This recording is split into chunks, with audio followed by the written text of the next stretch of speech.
अस्सलामु अलैकुम वरहमतुल्लाहि वबरकातुह।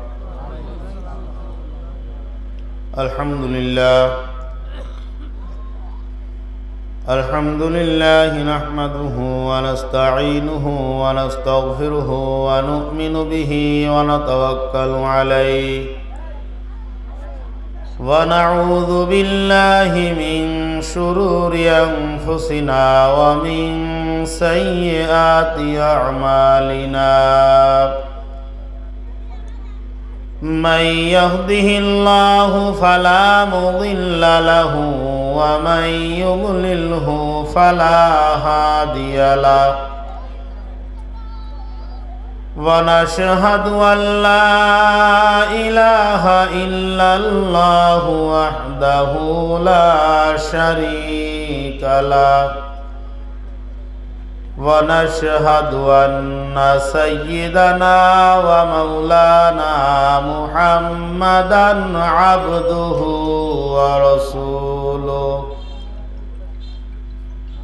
अम्मा बअदु फ़अऊज़ु बिल्लाहि मिनश शैतानिर रजीम। बिस्मिल्लाहिर रहमानिर रहीम। वसारि'ू इला मग़फ़िरतिन मिर रब्बिकुम व जन्नतिन अर्दुहस समावातु वल अर्द उइद्दत लिल मुत्तक़ीन। वक़ाल रसूलुल्लाहि सल्लल्लाहु अलैहि वसल्लम इज़ा कानत लैलतुन निस्फ़ि मिन शअबान यंज़िलुल्लाहु तआला इला समाइद दुनिया व यक़ूलु अला मिन मुस्तग़फ़िरिन फ़अग़फ़िर लहु व अला मिन मुस्तरज़िक़िन फ़अरज़ुक़ लहु व अला मिन मुब्तलन फ़अआफ़ियहु अला कज़ा हत्ता यत्लुअल फ़ज्र औ कमा क़ाल अलैहि स्सलातु वस्सलाम। सुब्हानक ला इल्म लना इल्ला मा अल्लमतना इन्नक अंतल अलीमुल हकीम। रब्बि इश्रह ली सदरी व यस्सिर ली अमरी वहलुल उक़दतम मिन लिसानी यफ़क़हू क़ौली। अल्लाहुम्मा बारिक लना फी रजब व शअबान व बल्लिगना रमज़ान। সকলে বলি আমিন। নামাজের মধ্যে যে দুরূদ শরীফ পড়তে হয়, দুরূদ শরীফ একটু পড়ে নিয়ে আল্লাহ পাকের রহমত 10 গুণ বেড়ে যাবে। আল্লাহুম্মা সাল্লি আলা মুহাম্মাদিন ওয়া আলা আলি মুহাম্মাদ কামা সাল্লাইতা আলা ইব্রাহিম ওয়া আলা আলি ইব্রাহিম ইন্নাকা হামিদুম মাজিদ। আল্লাহুম্মা বারিক আলা মুহাম্মাদিন ওয়া আলা আলি মুহাম্মাদ কামা বারাকতা আলা ইব্রাহিম ওয়া আলা আলি ইব্রাহিম ইন্নাকা হামিদুম মাজিদ। সাউন্ড দাও, আওয়াজ ভাসতেছে না ঠিক মতো, মাইক চলতেছে, বাজতেছে না। আল্লাহ পাক রব্বুল আলামিনের বান্দা জনাবে মুহাম্মদুর রাসূলুল্লাহ সাল্লাল্লাহু আলাইহি ওয়াসাল্লামের উম্মতগণ, মহান আল্লাহ পাক রব্বুল আলামিনের দরবারে লাখো কোটি শুকরিয়া যে আল্লাহ পাক রব্বুল আলামিন আপনাকে আমাকে দুনিয়ার সমস্ত কাজকর্ম থেকে অবসর দিয়ে যে আল্লাহ সুবহানাহু ওয়া তাআলা এই জান্নাতের বাগিচায় বসার তৌফিক দান করেছেন, অন্তরস্থল থেকে কালিমাতুশ শুকর আদায় করি আলহামদুলিল্লাহ। কোনো কারণে আপনারা অসন্তুষ্ট নাকি? অসন্তুষ্ট? হাসি খুশি ভাবে থাকবেন, ভালো লাগবে। আমি কোরআনে হাকিমের থেকে একখানা আয়াত এবং রাসূল আকরাম সাল্লাল্লাহু আলাইহি ওয়াসাল্লামের হাদিস সমূহের মধ্যে থেকে একখানা হাদিস আমি আপনাদের খেদমতে পেশ করেছি। আল্লাহ পাক রব্বুল আলামিন তৌফিক দান করলে এই আয়াত এবং হাদিসের আলোকে আমার নির্ধারিত সময়ের মধ্যে সামান্য কিছু কথা আমি আপনাদের খেদমতে আরজ করব ইনশাআল্লাহ। এখানে আমার অপরিচিত কেউ না, আমিও আপনাদের অপরিচিত না, সেই হিসাবে কিছু সহযোগিতা এবং আন্তরিকতা আমি আপনাদের থেকে আশা করতে পারি। অত্যন্ত গুরুত্ব সহকারে অন্তরের কান দিয়ে কথাগুলো শ্রবণ করতে হবে। আমার প্রত্যেকটা কথার সঙ্গে সঙ্গে আপনাকেও কথা বলতে হবে, তাহলে আপনার কথাগুলো মুখস্থ থাকবে ইনশাআল্লাহ। রাজি আছি না ইনশাআল্লাহ? আল্লাহ পাক রব্বুল আলামিন আপনাকে আমাকে সৃষ্টি করার বহুত আগে আদি পিতা হযরতে আদম আলাইহিস সালাতু ওয়াস সালামকে সৃষ্টি করে জান্নাতের মধ্যে রেখে দিয়েছেন। হযরতে আদম আলাইহিস সালাতু ওয়াস সালামকে সৃষ্টি করার সময় উদ্দেশ্যই ছিল দুনিয়া আবাদ করা, দুনিয়ায় পাঠানোর জন্য তাকে সৃষ্টি করা হয়েছে। দুনিয়ায় পাঠানোর উদ্দেশ্যে সৃষ্টি করার পরেও আদমকে কেন জান্নাতের মধ্যে রাখা হলো? মুফাসসিরিনে কেরাম বলেন, জান্নাতের মধ্যে হযরতে আদম আলাইহিস সালাতু ওয়াস সালামকে সৃষ্টি করে দুনিয়ায় পাঠানোর আগে জান্নাতে রাখা হয়েছে, তার কারণ হলো আদম যেন নিজের চোখে স্বচক্ষে জান্নাতটা দেখতে পারে। বলেন সুবহানাল্লাহ। আদম নিজের চোখে জান্নাত দেখবে এবং সে তার সন্তানাদিকে ওই জান্নাতের লোভ দেখাবে। বিষয়টা হলো ফিকার কিতাবের মধ্যে, মাসআলার কিতাবের মধ্যে একটা মাসালা আছে, কোনো জিনিস না দেখে ক্রয় করা জায়েজ নেই। খেয়াল করেন, বেচা কেনার একটা মাসালা। আমি কোনো জিনিস যদি না দেখে ক্রয় করি, করার পরে ওই জিনিস যদি আমার কাছে পৌঁছানোর পরে আমার পছন্দ না হয়, তাহলে আমি ওই জিনিস ফেরত দেওয়ার অধিকার রাখি এবং যিনি বিক্রেতা উনি ফেরত নিতে বাধ্য। এটা হলো শরীয়তের নির্দেশ।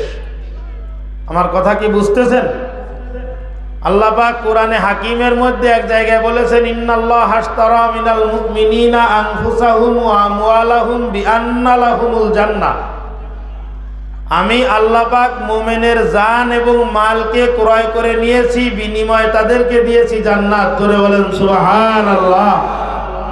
তাহলে জান্নাত আমরা ক্রয় করেছি জান মাল উৎসর্গ করে দিয়ে, জান মাল দিয়ে জান্নাত কিনেছি। তাহলে নাস্তিক মুরতাদেরা আমাদের কাছে এই মাসালার আলোকে প্রশ্ন তুলতে পারত, জান্নাত তো কিনেছো, জান্নাত কি তোমরা কোনোদিন দেখেছো? কি এই প্রশ্ন যুক্তিসঙ্গত ছিল কি ছিল না? কথা শুনতেছেন না? শোনা যাচ্ছে ভালো? তাহলে কথা বলেন। অনেকে এখনো চুপচাপ করে বসে আছে, কথা বলবেন। কথা কি বোঝা যাচ্ছে? হ্যাঁ। তাহলে আমরা দাবি করতেছি যে জানমাল উৎসর্গ করে দিয়ে আমরা জান্নাত কিনেছি। তাহলে নাস্তিকরা জিজ্ঞাসা করতেছে আপনার কাছে যে জান্নাত তুমি কিনেছো, শরীয়তের মাসালা হলো না দেখে জিনিস ক্রয় করা জায়েজ নাই। তাহলে তুমি জান্নাত কিনলে, তুমি কি জান্নাত দেখেছো? আপনি জান্নাত দেখেছেন? কথা কয় না। জান্নাত তো দেখেননি, তাহলে আপনি না দেখে জান্নাত ক্রয় করলেন কিভাবে? এই প্রশ্নের কি জবাব দেওয়া যাবে বলেন? আছে এই প্রশ্নের জবাব? এই প্রশ্নের জবাব হলো, আমি নিজের চোখে জান্নাত দেখি নাই, কিন্তু আমার বাবা আদম সফিহুল্লাহ আলাইহিস সালাতু ওয়াস সালাম নিজের চোখে জান্নাত দেখে আমি সন্তানকে বলেছেন যে জান্নাত আমি নিজের চোখে দেখে এসেছি, তুমি এটা ক্রয় করো। বলেন সুবহানাল্লাহ। আর বাবার চয়েস এটা সুসন্তানেরও চয়েস হয়। কথা বলেন ঠিক? বাবার চয়েস, এটা সুসন্তানের চয়েস। আর যদি কুলাঙ্গার সন্তান হয়, জান্নাত তুমি দেখেছো, তুমি গিয়ে কেন, আমিও কেনাকিনির মধ্যে না, আমি যেটা দেখবো না সেটা আমি কিনতে পারবো না। এটা হলো কুসন্তান, কুলাঙ্গার সন্তানের বক্তব্য। কি বলেন, কথা ঠিক না? তাহলে আমরা কি আদমের সুসন্তান না কুলাঙ্গার সন্তান? যারা চুপ করে আছে তারা কি আদমের সুসন্তান না কুলাঙ্গার সন্তান? আমরা আদম আলাইহিস সালাতু ওয়াস সালামের সুসন্তান, আলহামদুলিল্লাহ। আমরা নেককার, আমরা মুমিন। আমাদের বাবা আদম বলেছেন যে জান্নাত আমি দেখেছি, অতএব নিঃসন্দেহে তুমি ওটা কিনতে পারো, যার কারণে আমি আমার জানমাল উৎসর্গ করে দিয়ে আমি জান্নাত ক্রয় করেছি। বলেন সুবহানাল্লাহ। শুধুমাত্র আদম আলাইহিস সালাতু ওয়াস সালাম দেখেছেন তাই না, আখেরি জামানার নবী, গোটা দুনিয়ার মানুষের রুহানি পিতা, আখেরি জামানার নবী জনাবে মুহাম্মদুর রাসূলুল্লাহ সাল্লাল্লাহু আলাইহি ওয়াসাল্লাম মেরাজ করে এসে আমাদেরকে বলেছেন যে আমি মেরাজে গেছিলাম, আমিও নিজের চোখে জান্নাত দেখে এসেছি, এই জান্নাত কেনা যায়। বলেন সুবহানাল্লাহ। তাহলে জান্নাত আমি দেখি নাই, আমার আদি পিতা আদম দেখেছেন, আমার রুহানি পিতা জনাবে মুহাম্মদুর রাসূলুল্লাহ সাল্লাল্লাহু আলাইহি ওয়াসাল্লাম উনিও দেখেছেন। কি কথা ক্লিয়ার? আমার কথা কি বুঝতেছেন? কি ব্যাপার, চালু হচ্ছে না কেন এখনো? কথা কি বুঝতেছেন? একটু গরম হন। এখন আমি দেখি নাই, কিন্তু আমার দুই বাবা দেখে আমাকে বলেছেন, এই জন্য আমি কিনেছি। আল্লাহ পাক রব্বুল আলামিন যত মানুষ দুনিয়ার মধ্যে সৃষ্টি করেছেন, আর একটু হয় না ভাই, নয়েজ দিয়ে মানে একটু সাউন্ডটা ভাষায় দেন, মানে টানতেছে না।